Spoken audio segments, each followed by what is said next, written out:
स्वतः चाबी लावून ते घरी चाबी घेऊन गेल्या.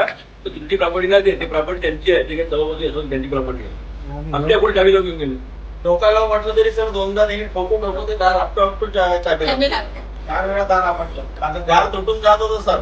हॅलो वनिकर्स, मी आलेलो आहे नगरपालिका कार्यालयामध्ये, जिथं विरोधी पक्षातील नगरसेवक ठिय्या मांडून बसले आहेत. त्यांची मागणी आहे की त्यांच्यासाठी वेगळा कक्ष इथं उभारण्यात यावा, त्यांना वेगळा कक्ष देण्यात यावा. सुधीर भाऊ, ठिय्या आंदोलन ते सुद्धा नगरपालिकेच्या वरांड्यामध्ये, अशी परिस्थिती काय निर्माण झाली?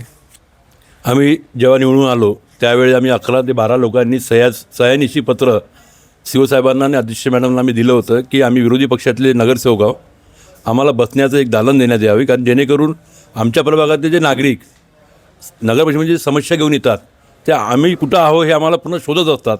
तर आम्हाला कुठं बसण्याची व्यवस्था नसल्यामुळे आम्ही त्यांना 7 महिने झाले की आम्ही त्यांना निवेदन दिलं होतं की आम्हाला एक दालन द्या.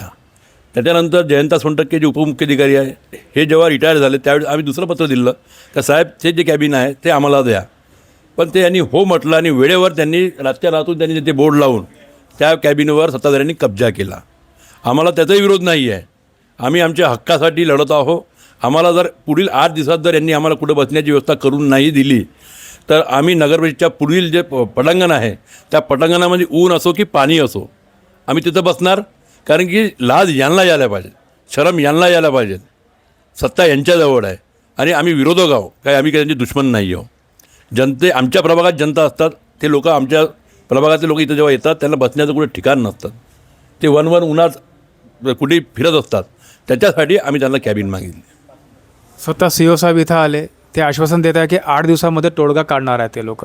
त्यांच्या बोलण्यावर तुम्हाला भरोसा आहे का? आता CEO साहेबावर आम्ही विश्वास ठेवणार 8 दिवसासाठी, पण ते CEO साहेबसुद्धा सत्ताधाऱ्याच्या बर्डनमध्ये काम करत आहे असं त्यांच्या फेस रिडिंगवरून जाणून राहिलं. अधिकारी आहे ते सत्ताधाऱ्यांच्या दबावात काम करतात असा माझा आरोप आहे. महिला बाल कल्याण सभापतीचं इथं बोर्ड लागलेलं आहे आणि तुम्ही म्हणतात की तुम्ही तिने त्या समितीमध्ये आहेत, तुम्हाला सुद्धा आतमध्ये जाण्याची परवानगी नाही का? जाण्याची होती. त्यांनी म्हटलं की तुम्ही कधी पण येऊ शकता आणि कधी पण बसू शकता. पण जेव्हा त्यांना बाहेर जायचं होतं, घरी जायचं होतं, तर त्यांनी लॉक लावला इथे आणि चालल्या गेल्या. आम्ही विरोध पण केला की आम्ही इथे सदस्य आहो महिला बाल कल्याणच्या, तरी पण त्यांनी दार लावलं आणि लॉक चालल्या गेल्या.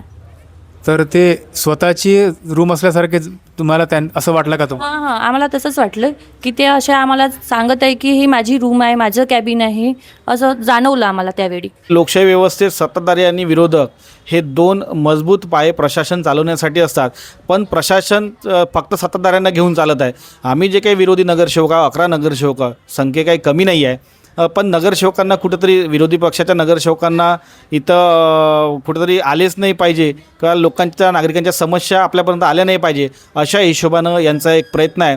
आपणही बघितलं की या उन्हाळ्याच्या दिवसांमध्ये वणीत अनेक ठिकाणी पाण्याच्या समस्या होत्या आणि या पाण्याच्या समस्या फक्त आम्ही विरोधी नगरसेवकांनी या समस्या या नगरातल्या उचलल्या. म्हणून आम्हाला कुठंतरी त्यांनी या लोकांच्या संपर्कातून कुठंतरी दूर ठेवण्याचा प्रयत्न सातत्यानं आहे. सर, आज विरोधी पक्षातील नगरसेवक इथं ठिय्या आंदोलन मांडून बसलेले आहे. त्यांची मागणी आहे की त्यांना वेगळं दालन द्यावं, वेगळा कक्ष द्यावा. यावर तुम्ही त्यांना काय आश्वासन देणार आहे सर? कारण तुम्ही स्वतः त्यांच्या भेटीसाठी आले आहे. तिकडे त्यांनी जी काय मागणी केलेली आहे त्या मागणीच्या संदर्भात त्यांनी जो वेळ दिलेला आहे त्या वेळेच्या दरम्यान आम्ही विचार करू. त्यांना आम्ही सध्या जे सभागृह आहे ते सभागृह वापरण्यासाठी पूर्णतः अनुमती दिलेली आहे. ज्यावेळेस मीटिंग आमच्या नसतात त्यावेळेस त्यांनी ते सभागृह वापर करावं याबद्दल आमचं त्यांना पूर्णतः समर्थन आहे. बाकी त्यांची जी मागणी आहे ते जर त्यांना मान्य होत नसेल त्यांच्या मागणीवर आम्ही 7-8 दिवसात नक्की विचार करू.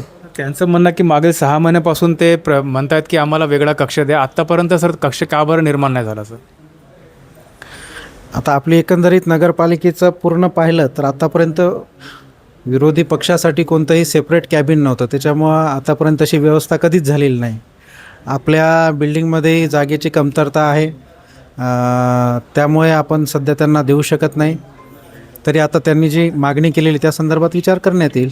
तर मित्रांनो, 11 नगरसेवकांची मागणी आहे की त्यांना वेगळा कक्ष देण्यात यावा. त्यासाठी ठिय्या आंदोलनात इथं झालेलं आहे.